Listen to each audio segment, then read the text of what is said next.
Bem-vindos ao Tirando Crachá, o espaço onde conversas importam e ideias transformam. Aqui a gente vai conversar sobre carreira, mas para muito além de cargos. A gente vai trazer trajetórias, desafios e insights de profissionais que estão impactando o mercado. Eu sou o Lades e esse é o nosso espaço para conversas para além do clichê corporativo. Vamos nessa?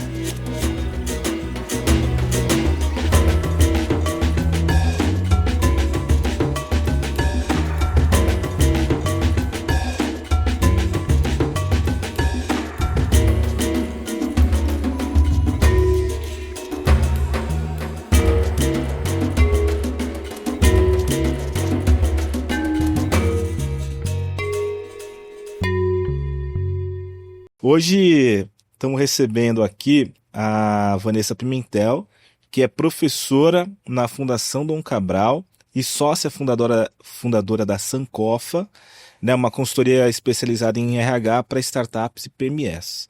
Você tem uma trajetória aqui, né, que passa por um monte de nome legal, que provavelmente as pessoas vão reconhecer, né? Você já passou pela Globo. O certo é falar Michelin ou Michelin? Michelin. Já trabalhou no FEComércio, né, conhece o Sistema S, e nessa trajetória você veio ocupando aí posições de liderança em recursos humanos. Vanessa, seja muito bem-vinda ao Tirando Crachá. Muito obrigada, Felipe. Estou muito feliz, assim, muito honrada de estar aqui hoje.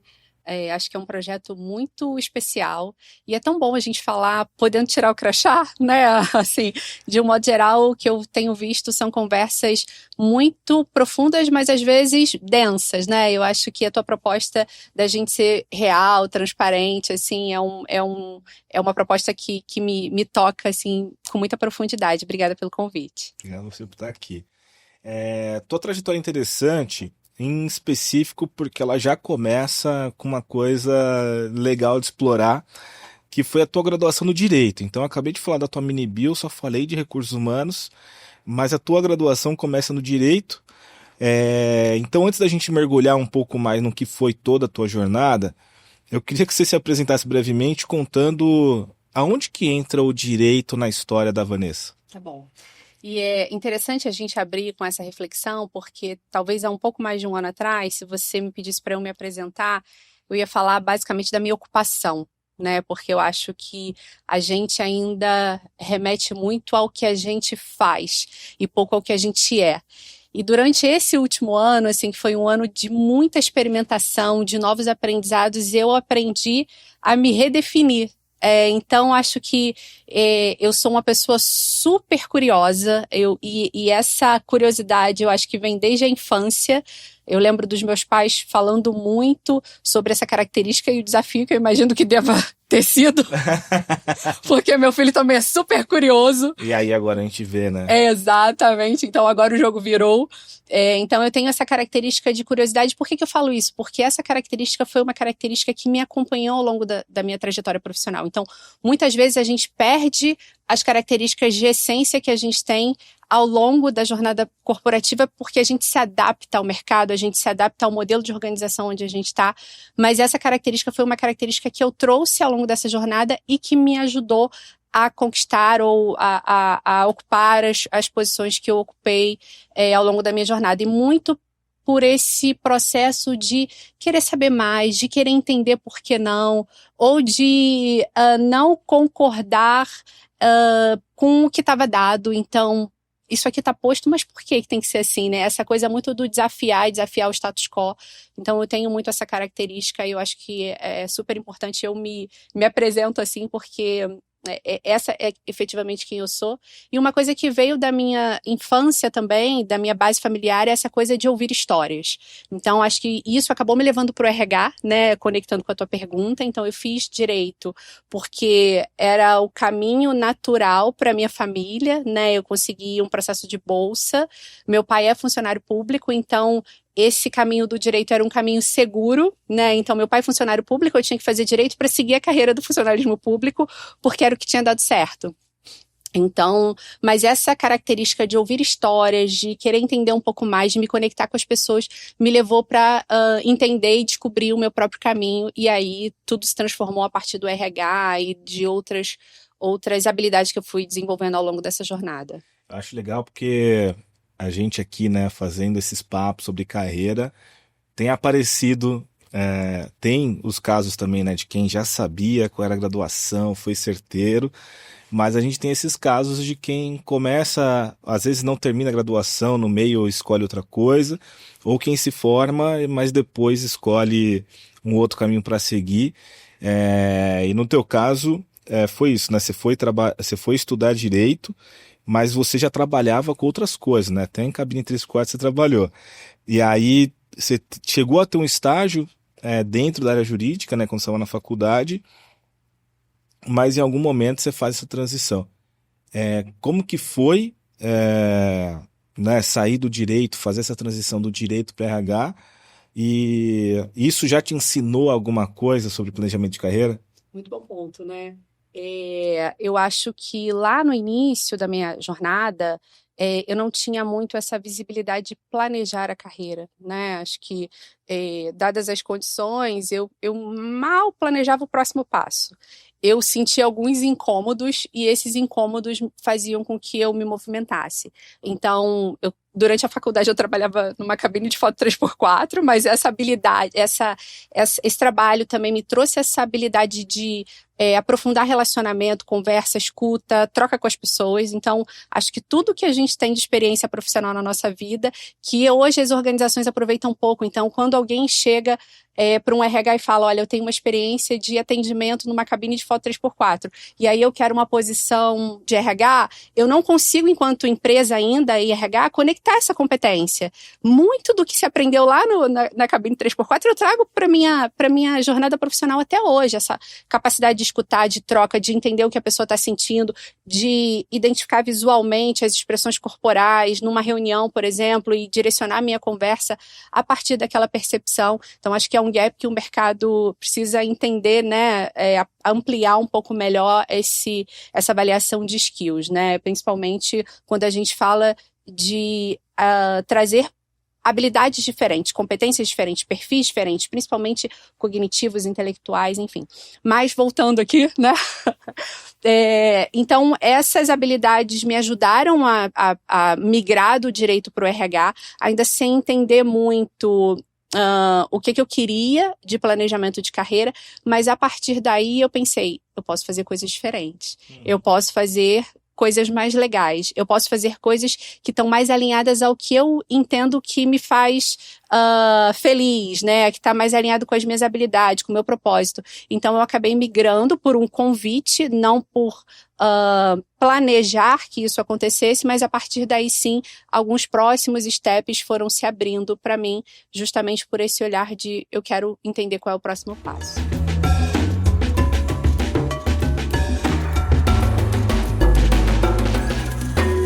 E é interessante quando você fala, né? E daí você vê como é curioso, né? A gente começa falando de planejamento de carreira, mas vem outro tema aqui que eu não quero deixar de pegar, porque eu acho que vai ser muito bom para quem está ouvindo. Quando você fala isso sobre a questão das competências. A gente tem, né, hoje, eu acho que se fala muito no RH sobre se contratar e se avaliar as pessoas baseado nas competências, que é um olhar diferente do tradicional, que eu acho que ainda é o predominante, que é olhar para currículo, né? Mas de olhar para competência. Ao mesmo tempo, existe essa inabilidade, e essa inabilidade eu acho que ela reside nas duas pontas, né? Acho que ela reside na ponta do contratante, que não consegue ouvir uma história diferente do que aquela trajetória linear que ele está acostumado, de a pessoa se formou em administração ou psicologia, daí por isso ela fez estágio em RH, então eu vou ver ela para uma vaga de RH, né? Então é difícil romper com essa mentalidade mais linear das coisas, que as trajetórias seguem um caminho mais ou menos padrão, mas eu também vejo uma inabilidade por parte de quem está se candidatando às vagas, que é de conseguir olhar para a própria história, para as experiências, mesmo que não sejam focadas para aquela vaga, e conseguir tirar de lá que competências que a gente desenvolveu e como que isso pode ser aplicado aqui. E eu acho que em grande parte é porque isso exige uma certa maturidade. Então, quanto mais novo a gente em termos de carreira, principalmente, é mais difícil a gente conseguir olhar e falar, pô, Imagino que lá atrás você não conseguia saber tudo que você tinha aprendido trabalhando ali na cabine 3x4. Mas com o passar do tempo é muito importante também conseguir entender e articular isso. Eu faço às vezes mentoria para as pessoas e uma das coisas que eu tento ajudar é, olha, eu mostro lá, essas daqui são as top 15 competências que o Fórum Mundial tem, né? Todo ano sai, todo ano não, acho que a cada 2 anos, né? Sai o Future of Jobs, Futuro do Trabalho, as 15 competências mais importantes para o futuro do trabalho. E às vezes o que eu tento ajudar as pessoas a mostrar é o seguinte, quando a gente olha resolução de problemas, inteligência emocional, empatia, a gente olha para aquilo, às vezes parece que a gente não tem, mas é porque a gente não estava acostumado a colocar nesses termos.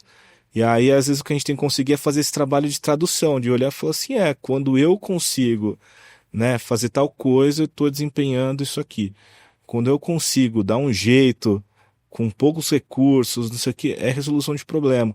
Então, eu entendo que tem esse lugar de, do lado de quem está contratando, conseguir ter um olhar mais treinado para conseguir extrair de uma experiência que competências aquela experiência desenvolveu na pessoa que está aplicando para a vaga, e cada vez mais em quem está aplicando essa capacidade de se auto-avaliar e traduzir as tuas experiências em algo que para o mercado seja uma linguagem que feche o ciclo de comunicação, né? Perfeito. E aí um ponto que você traz é muito interessante porque eu já tive dos dois lados, né? Aliás, dos três lados. Já tive como alguém que está sendo recrutada, tive como RH e agora olhando para esse olhar da academia, que eu acho que complementa aí esse ciclo. Quando a gente fala dos dados do Fórum Econômico Mundial, eles falam principalmente, os dados falam que principalmente as novas gerações vão ter em média 5 carreiras ao longo da vida, né? E passar por pelo menos 15 empresas. Então, acho que é muita, talvez burrice, não é a melhor palavra, das organizações ainda terem aquele modelo de avaliação ou de recrutamento tradicional. Porque sim, a Grazi Mendes fala isso, o Gêneson mesmo fala também, né? Existem competências que estão ligadas à aspiração e à querência, assim. Às vezes, isso já aconteceu ao longo da minha jornada. Aquela oportunidade era a oportunidade que eu tinha que dar certo. E aí, tudo que eu podia fazer, e dentro e fora da organização, eu fazia porque eu precisava fazer com que aquela oportunidade, aquela jornada profissional desse certo. E essa competência não é avaliada, de um modo geral, dentro das organizações. Então, acho que tem um pouco desse olhar do profissional que passa, né, pelo seu processo de amadurecimento, e por isso que eu comecei a minha apresentação falando sobre a curiosidade, sobre quais são as minhas características principais, porque essas características que vão ser o diferencial aonde você está. E quando você consegue conectar as suas características com coisas que você já fez, às vezes é um projeto na faculdade, às vezes é um trabalho na tua igreja, na tua comunidade, enfim, essas experiências te trazem um know-how, uma vivência que lá no teu processo seletivo você pode utilizar como exemplo. Então, sim, você precisa se conhecer, você precisa conhecer também um pouco da empresa, do perfil da vaga, para que você faça essa associação. Por outro lado, as organizações ainda estão cheias de vieses também, né? Então, quando a gente fala de posições de entrada nas organizações, talvez essa valorização da aspiração, da querência ou de outros skills ainda sejam relativamente reconhecidas. Quando a gente fala de posições um pouco mais seniors e tudo mais, as competências técnicas ainda acabam se sobrepondo, e eu acho que também não é o caminho ideal, mas é o que normalmente acontece, né? E vamos lá, ó, gente, que é pra gente tirar o crachá. Então, a gente tá falando de planejamento de carreira, mas você já falou que a gente deve ter ao longo da carreira aí umas 5 carreiras diferentes, né? Então, não é uma carreira, são umas 5. Uma média. Sim. Você já mesmo contou que em alguns momentos o que você sabia que você tinha que fazer aquela oportunidade dar certo. E a gente está falando que se virar e querer é importante. Então vamos voltar aqui para o tema de hoje. E existe realmente planejamento de carreira ou isso é ilusão? E qual que é o caminho, assim? A gente tem que saber aproveitar as oportunidades que aparecem pelo caminho. Dá para planejar ou tem algum espaço entre as duas coisas? A vida não é linear, né, Felipe? Então, acho que esse formato de que você entrou numa organização como analista, depois você vai virar especialista, depois você vai atingir a gerência e esse crescimento vertical e linear, eu acho que é isso que faz com que muitas pessoas adoeçam, enfim, né, criem expectativas que não necessariamente vão ser atingidas. Então, eu sempre falei, é super clichê isso, mas a carreira é sua, né? A carreira não é da organização, a carreira não é o seu gestor. Então, se você entende que a carreira é sua, que a jornada é sua, você vai entender como é que você vai pavimentando esse caminho ao longo do tempo. Então, eu acredito sim que você precisa ter claro aonde você quer chegar. Qual é o teu objetivo? É uma organização? É uma posição? E aí você precisa criar mecanismos para aquilo acontecer. Quais são os mecanismos? Uma rede é super importante, né? Então, você ter esse grupo de pessoas, de contatos, e aí uma rede genuína, sabe? Eu vejo muita forçação de networking acontecendo, mas o quanto essa rede é uma rede de troca, né? Você não está ali só para levar uma vantagem naquela rede, mas efetivamente você está trocando ali dentro de um ecossistema. Então, eu acredito muito num ecossistema que vai te apoiar ao longo da carreira, e quanto antes a gente descobre isso, mais fluido esse caminho se torna, né? E acredito também, óbvio, de você estar atento às oportunidades. Se você está num lugar onde as oportunidades não estão acontecendo de acordo com o que você gostaria, que outros caminhos são esses? Assim, quais são as tuas diferenças, os teus diferenciais profissionais, técnicos, que vão te ajudar a encontrar outros caminhos, né? A buscar outras oportunidades, a olhar o que o mercado está começando a falar, mas você já se antecipou. Ou, inclusive, você pode olhar para o mercado, entender o que o mercado está falando e voltar para a organização e dizer, olha aqui, vocês estão sabendo disso aqui que o mercado está falando? E aí você vai ser visto também com outro olhar, ou você vai poder tocar projetos diferentes, né? Trazer um pouco mais essa coisa da responsabilidade para você. Né? E aí, óbvio, não vou romantizar. Não dá... Isso é importante colocar, porque eu já fui confrontado com isso, né? Como às vezes eu mentoro grupo grande, profissionais mais novos.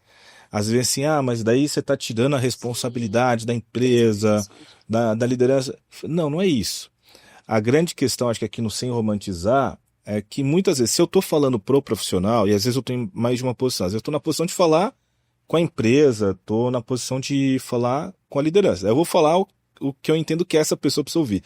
Agora, se eu estou falando com um profissional, eu só posso dizer a ele o que dá para ele fazer, que é 100% capacidade dele executar. Total.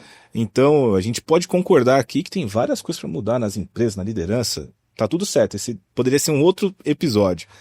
A verdade é que quando a gente está mentorando, apoiando um profissional, só cabe eu dizer a ele aquilo que ele realmente vai ter como influenciar no curso da coisa. Então, eu entendo esse lugar, né, sem romantizar, do assumir responsabilidade, que é dizer a parte que dá para você interferir. E, de novo, nem todas as histórias têm final feliz. Sem dúvida. Eu conheço gente que faz ótimo trabalho, que se dedica, que busca, e ainda assim as oportunidades não aparecem. Então, não existe, né, cenário em que toda a história tem final feliz. Mas você tem mais chances quando você pega a rédea da coisa, né? E aí, bom ponto que você traz, assim, primeiro, eu não acredito em carreiras lineares, então a minha carreira não foi linear e continua não sendo, né? Uhum. A gente falou um pouco sobre isso e hoje eu trabalho com uma consultoria e aí é isso. Por que eu tô com a consultoria? Porque eu descobri que o mercado tinha um nicho de RH para startups e PNEs. Essas empresas, onde a sua maioria, elas são muito pequenas, elas ainda não têm RHs estruturados e abrem oportunidades ali para você fazer processos de recrutamento mais céleres, você desenvolver pessoas, você fazer algum processo ali, inclusive que vai mitigar risco trabalhista para aquela pequena empresa que não tem, né, essa visão mais profunda de processos de RH. Então, tá ali. Descobri um nicho e comecei a atuar nesse nicho. Então, só para a gente não romantizar, eu acho que a gente fala de todos os impactos de educação, da sociedade, estruturais, não dá para tirar isso da conta, né? Não dá para tirar isso do resultado final. Todas as oportunidades que aconteceram ao longo da minha jornada, eu precisei que portas fossem abertas. Então, existiram pessoas que tinham poder de decisão, que foram gestores que contribuíram muito para o meu desenvolvimento, e sem esses feedbacks, sem essas pessoas terem investido na minha carreira, certamente eu não teria a carreira exponencial que eu tive ao longo da minha jornada, eu não teria feito a mobilidade de carreira que eu fiz, mas eu também precisei olhar para alguns espaços e dizer, aqui não está fazendo mais sentido para mim. E aí, essa é a minha responsabilidade. Nesse momento, aí eu precisei entender, tá bom, não está fazendo sentido para mim, o que eu posso fazer de diferente? E aí tem todo um planejamento também, cuidar da carreira ao longo da jornada, para que você possa fazer escolhas. Porque o que acontece, a gente falou um pouco sobre isso, é que muitos profissionais ou colocam a ficha numa organização, ou colocam a ficha só em entregar resultado, e aí, consequentemente, não conseguem fazer a mobilidade de carreira que gostariam. Resultado é fundamental. Ninguém avança na carreira se não entrega resultado. Mas não é a única coisa. Não é a única variável, não né? Não é. Infelizmente. E isso é ou felizmente. E isso é interessante, porque, vamos lá, você passou por segmentos diferentes ao longo da tua carreira, empresas de porte diferente, você chegou, né, no Sistema S, você estava no híbrido entre o privado e o público. Como que foi, ao longo da tua carreira, perceber esses momentos e entender que horas que o jogo mudava? Porque mesmo essa questão de só resultado, eventualmente a gente já falou, né? Muito início de carreira, o resultado ele vai resolvendo o jogo. E aí, acho que essa proporção do quanto que o resultado pesa e o quanto que as outras competências, outras variáveis aqui vão influenciando, ao longo do tempo isso vai mudando em termos de peso. Então, no começo, às vezes, 90% é resultado mesmo, os outros 10% ajuda, mas às vezes você passa só no resultado. À medida que chega uma hora que realmente é como você fala, só o resultado vai te impor um limite. Como que você foi percebendo isso ao longo da tua carreira e se adaptando? Eu aprendi com erro, Felipe. Assim, eu aprendi algumas vezes na dor.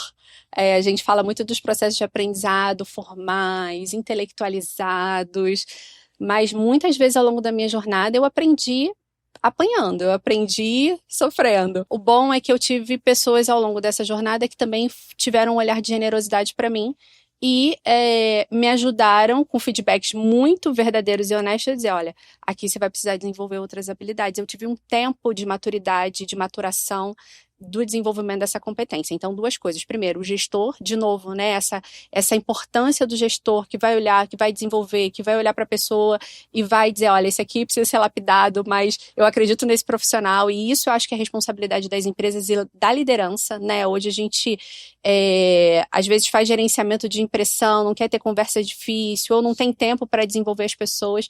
Essa é uma responsabilidade de quem está na cadeira, assim. Se você escolheu fazer uma posição de gestão, essa responsabilidade é uma responsabilidade da sua cadeira. Então, isso me ajudou, mas, ao mesmo tempo, eu tenho a capacidade de escutar e dizer, realmente, não está legal, né? E conectar esses fatos e realmente ir tentando me desenvolver e, principalmente, estabelecer essa boa comunicação, né? Não gosto muito de usar essa palavra, mas está faltando aqui uma melhor. Mas esse trânsito político, assim, né? Eu acho que tem muito do que Eu acho que a gente tem que falar dessa forma, Sim. sabe? Trânsito político. Bom ponto. Eu vou dizer por quê, eu vou defender aqui a minha tese, tá? Porque se cria uma imagem muito negativa em cima disso, e eu acho que quando a gente escolhe outra palavra, a gente só olha pelo viés negativo. E daí, de novo, não é romantizando, a gente sabe que tem a politicagem, que ela só existe por ela mesma, e que não gera resultado nenhum. Mas existe a boa política no sentido de é importante que na empresa exista negociação. É importante a questão, né, quando a gente pensa em política, a gente fala, né, pesos e contrapesos, né? É importante.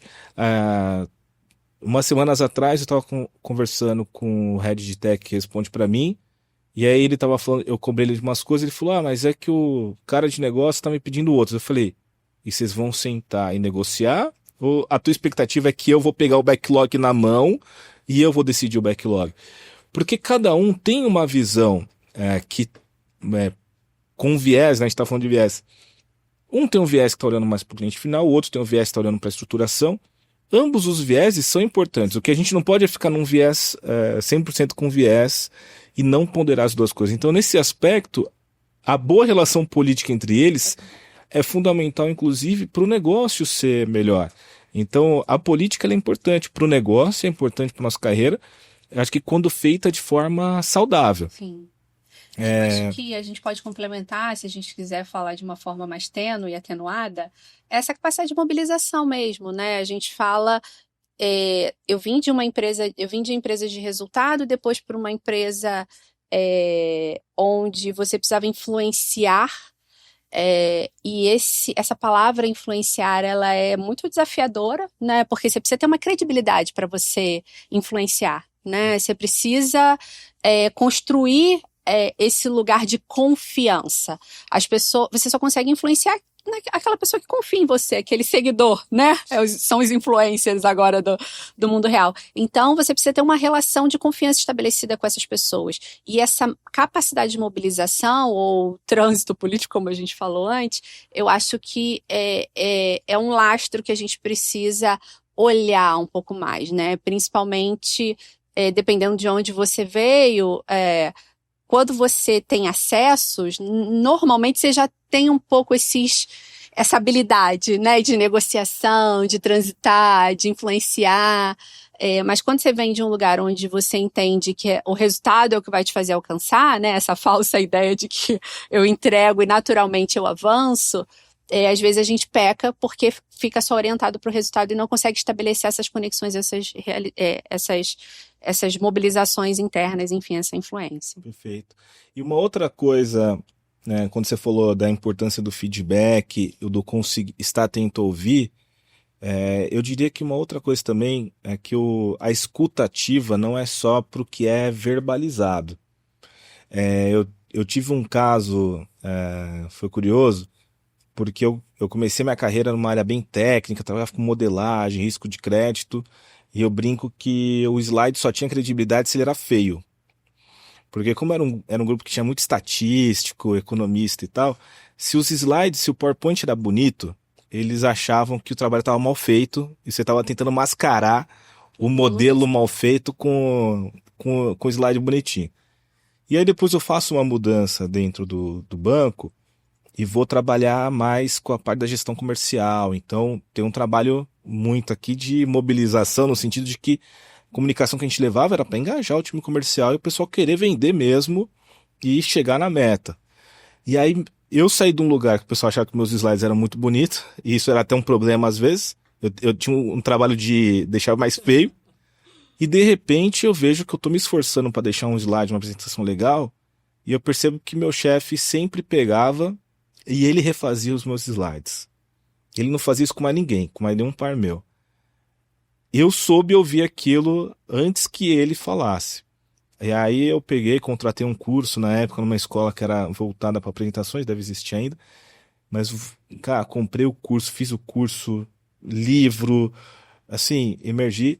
E aí veio o feedback, falou assim, pô, gostei que mudou o patamar de suas apresentações, estava muito ruim antes. Então, quando veio o feedback de que era muito ruim, já veio com que bom que você melhorou.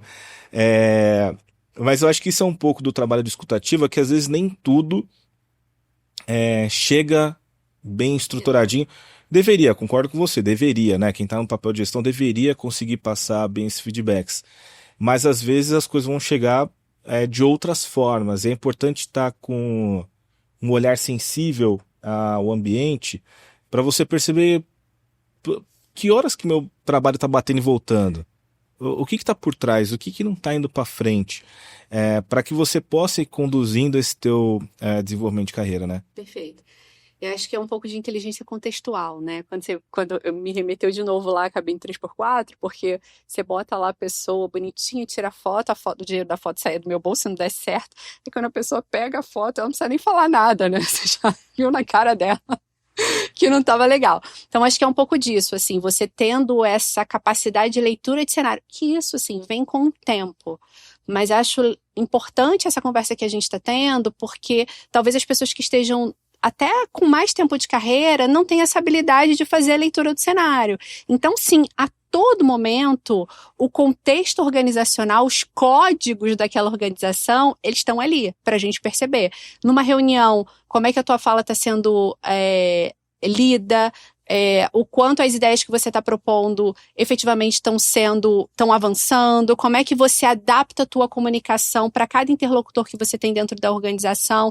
Então, se você começa a ter a capacidade de fazer essa leitura de cenário, sim, você vai conseguir antecipar eventualmente até um feedback ou agir a partir de um feedback não dado, mas porque você percebeu que numa reunião a sua fala não foi a mais adequada, ou a sua apresentação não estava legal, ou, enfim, os números não estão sendo apresentados da melhor forma. Então, acho que essa capacidade da leitura de cenário é uma habilidade super importante também. E é importante dela ir sendo desenvolvida aos poucos, porque como você falou, às vezes tem gente que já está num estágio avançado de carreira e que não consegue fazer a leitura. E aí, eu não tenho estudo que embasa isso não, tá? Vozes da minha cabeça. Eu tendo a achar que quanto mais você vai evoluindo na carreira, menos você recebe bons feedbacks. Mais vai ficando nesse lugar do... Você lê aí o que tá acontecendo e se vira aí que senão vai vir um layoff, né? Eu acho que quando você é mais júnior, eu sinto que você costuma ter uma gestão mais próxima, que realmente... Tô dizendo por probabilidade, né? Não tô dizendo que é assim em todos os casos, mas por probabilidade você tende a ter mais feedback, você vai subindo na carreira, você vai tendo cada vez menos, vai ficando cada vez mais nesse lugar de leia o contexto. Você acha que tem um pouco disso mesmo? Acho que tem a muito ver particular? com o modelo de organização, mas eu acho que sim. Acho que quando você está numa posição de muita senioridade, é esperado, né, implicitamente, que você tenha essa capacidade. Acho que depende do perfil do gestor, assim, não tem dados empíricos também para gente, dados explícitos ou empíricos, mas acredito que sim.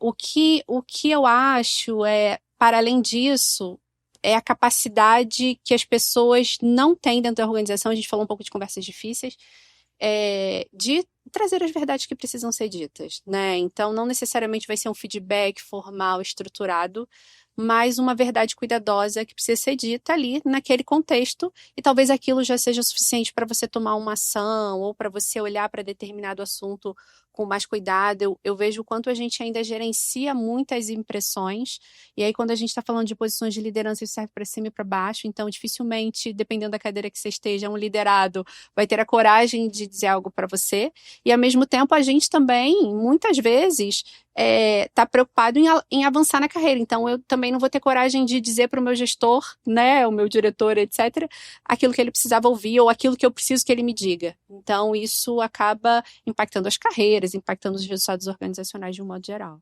É desafiador, gente, construir uma carreira desafiadora. E aí você foi, né, ao longo da sua carreira, você foi evoluindo, você teve uma transição, né, para cadeiras mais executivas. O que te ajudou a dar essa virada de chave, assim, né, de uma carreira mais júnior para uma cadeira mais executiva, uma cadeira mais sênior?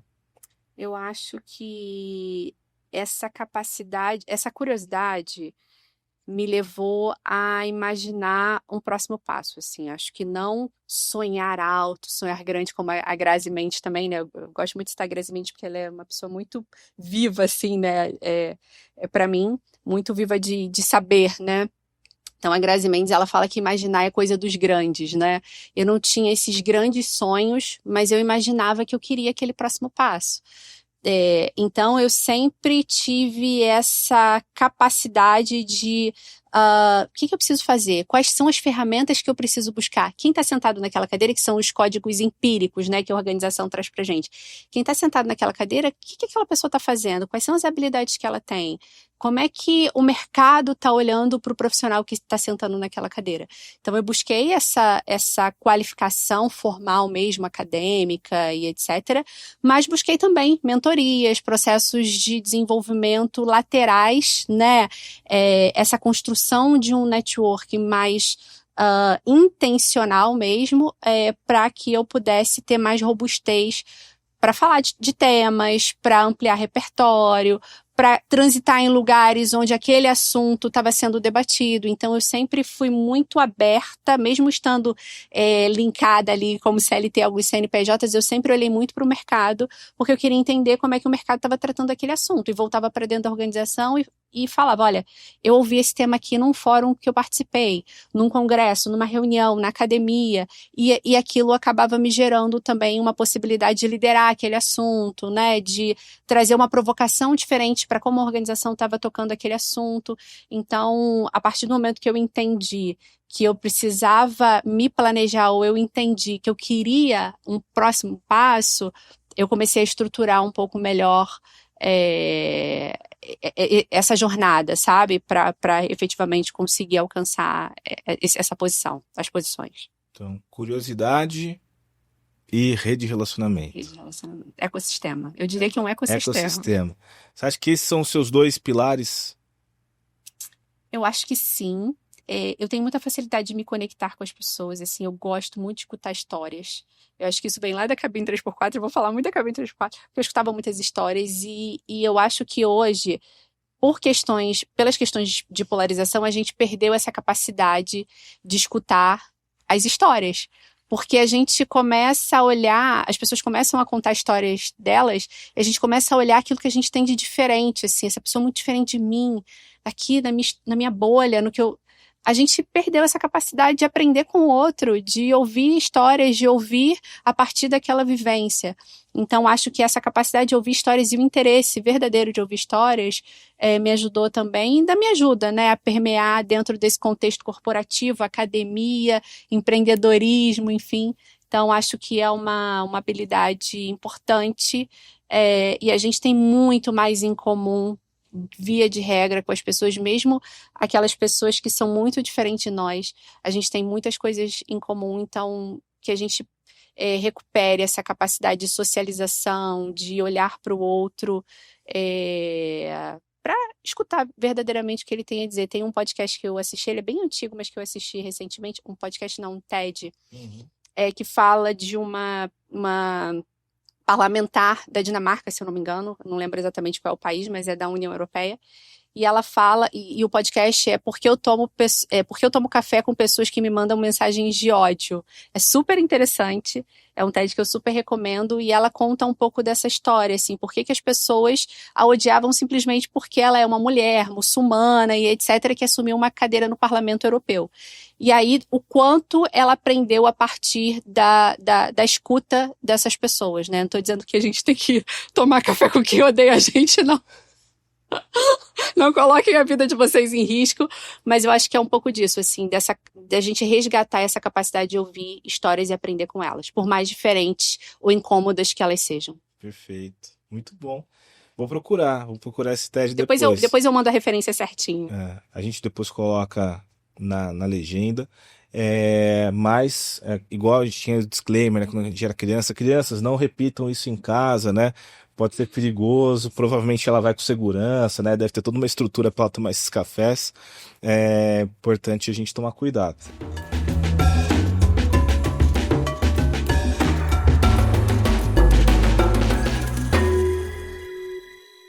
Como aqui é pra gente tirar o crachá, eu vou querer puxar uma outra coisa aqui, porque quando a gente fala desse lugar da curiosidade, de ser questionadora, né? Você falou que você não aceitava. A gente faz uma pré aqui, né, gente? Então eu já sei que você é uma pessoa que usava muito esse negócio de não aceitar ou sempre foi assim. Você questionava as estruturas, queria entender o porquê. Mas eu queria te ver assim, isso sempre foi uma vantagem ou isso também foi em alguns momentos algo difícil? Porque é uma linha tênue, né? Entre isso ser super bem visto e falar, olha que pessoa questionadora, e isso ser muito mal visto e falar, olha a pessoa que está questionando tudo, né? Então, apesar do mercado ter esses discursos de que a gente quer gente que traga inovação e etc., em muitas estruturas, a pessoa que questiona demais, ao invés de acatar e executar, isso pode cair num lugar muito negativo para a carreira, ou se aplicar da maneira certa, isso pode ser um alavancador. Como que você ficou? Essa corda já foi para um lado, já foi para o outro? Total. Acho que não é o questionar por questionar, é muito questionar para entender, né? Acho que tem um pouco, de novo, da curiosidade, mas por que é assim? Por que a gente faz assim? Por que precisa continuar sendo feito assim? Mas também de trazer uma proposição. Então, não é questionar por questionar, mas questionar e pensar, será que se a gente fizer diferente, a gente pode ter um resultado diferente? Ou será que esse caminho aqui, a gente pode testar um piloto? A gente pode fazer acontecer uma pílula de experimentação? Enfim, então eu acho que também é você ter essa capacidade de análise de cenário, como essas competências andam juntas, para você saber a hora de propor, né? Você não está numa reunião com o CEO da empresa e vai levantar a mão sem nenhum contexto ou sem nenhuma proposição e dizer, olha, mas a gente não tem que fazer assim, né? Então, você precisa conhecer da organização, você precisa conhecer do negócio, você precisa ter ideias, você precisa ter sugestões para aí sim dizer, olha, eu acho que a gente podia tentar assim, faz sentido? E aí ter também os momentos adequados para isso.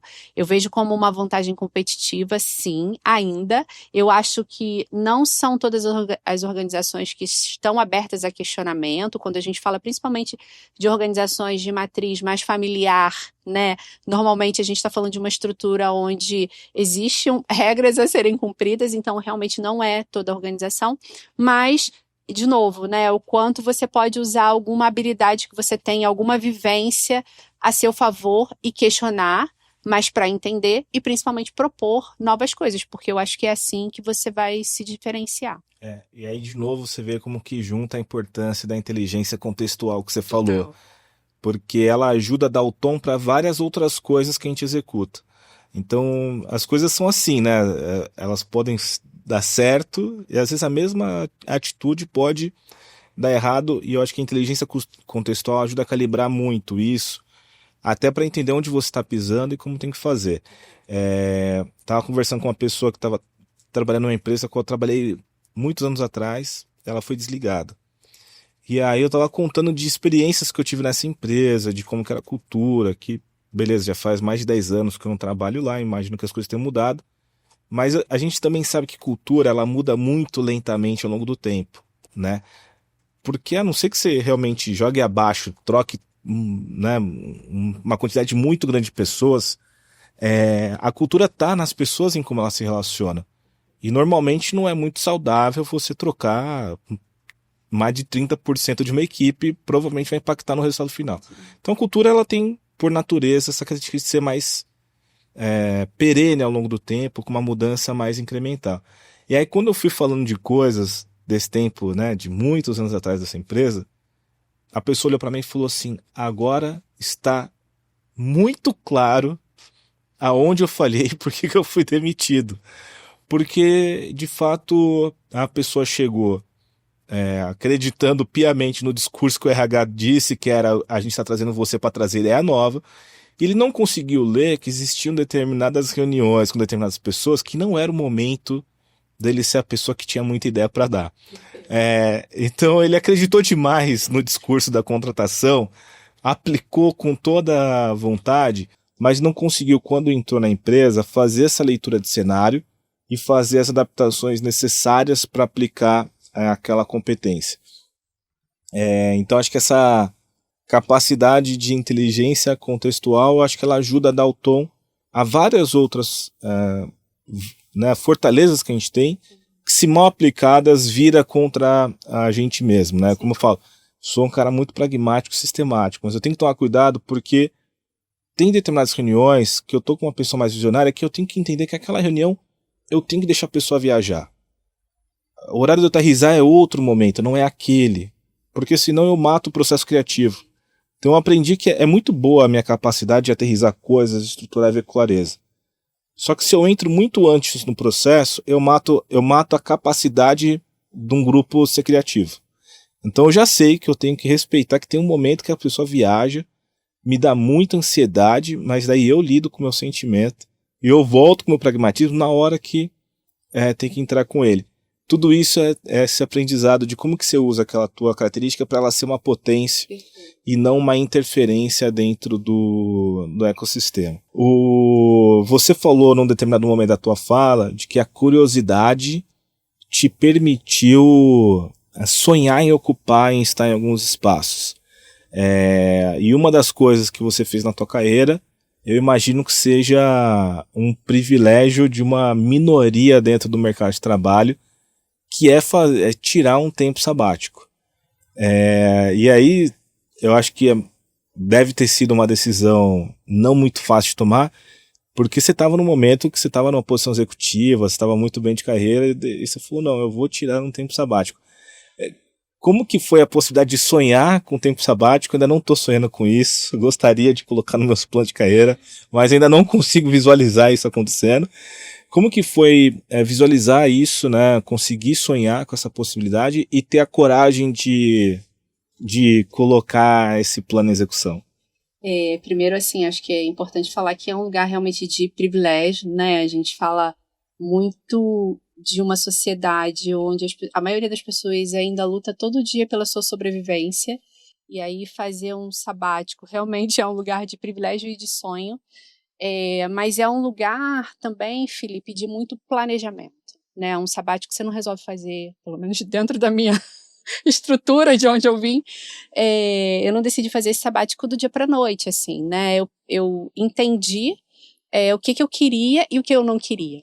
Então, a sua jornada, e aí considerando as várias carreiras que você pode e deve ter ao longo do tempo, é o quanto também ter planejamento, cuidar da sua carreira ao longo do tempo, entender o que você quer e o que você não quer, podem te levar a experimentar novas coisas. Então, eu entendi o que não estava mais fazendo sentido para mim, o que eu não queria mais, fiz todo um planejamento olhando competência e olhando, obviamente, financeiro também, né? Então, acho que a gente, de um modo geral, também não é orientado e não é ensinado a olhar a carreira pelo viés de planejamento financeiro, enfim, então tem todo o recorte, né? E, de novo, estou falando de um lugar de privilégio, mas foi a partir de um planejamento e de entender que alguns nãos que eu ia dar para minha carreira agora iam fazer com que essa carreira fosse mais longínqua, mais alcançasse outros patamares, outras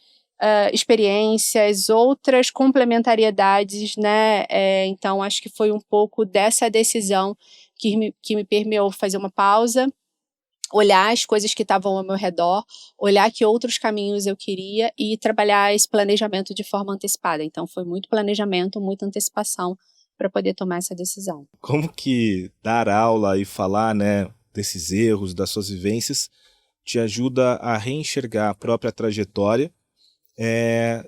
E o que você tem aprendido de novo sobre a Vanessa nesse período? Nossa, que pergunta profunda. Estou me descobrindo, acho que é um caminho muito desafiador, principalmente porque eu estou dentro de uma das melhores escolas de negócios, né, considerada uma das melhores escolas de negócio do mundo, não só do Brasil, mas do mundo, conversando com executivos, né, de muitas organizações, de perfis diferentes, líderes que estão ali para trocar e etc., mas que têm os seus desafios, as suas dores também. Então, quando eu falo que eu me conecto muito com as histórias das pessoas, eu sou essa pessoa que tem a capacidade de entrar numa sala de aula e dizer os meus erros, assim, né? De dizer, olha, eu já fui uma pessoa que causou insegurança no ambiente com a minha equipe, ou eu sou uma pessoa que já cometi uma falha ao fazer um processo XPTO. Então, naturalmente, as pessoas enxergam um outro lugar, né?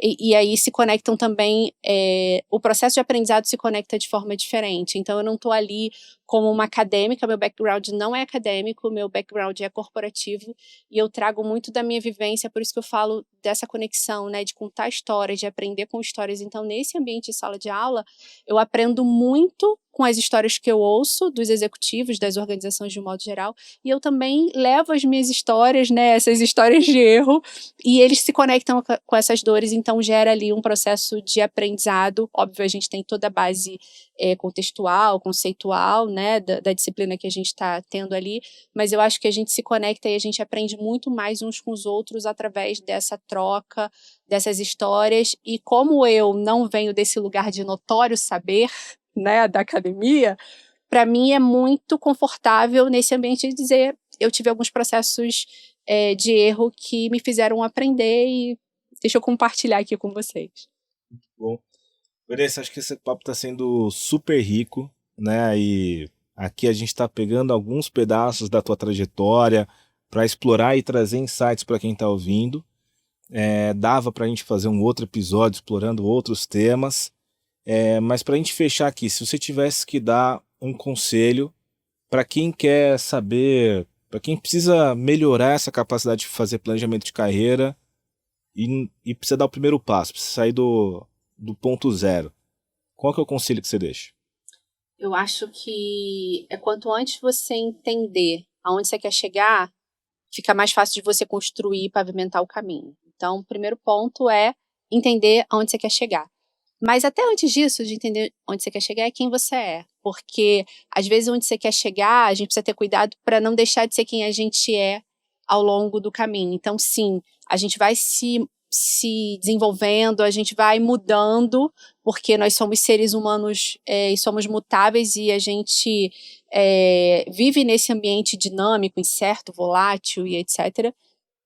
Mas saber lá onde você quer chegar e quem você é, né? O que você tem a seu favor para fazer esse caminho, acho que são os pontos de partida.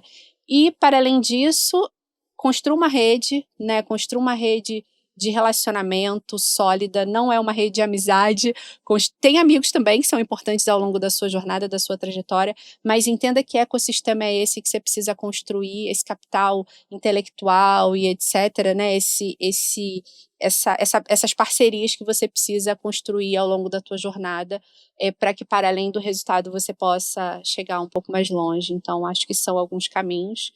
E a gente está aqui também para tirar dúvidas depois, mandem suas perguntas. Isso aí. E a gente pode trocar, estou super à disposição para a gente falar sobre isso com as perguntas que vierem a partir dessa conversa.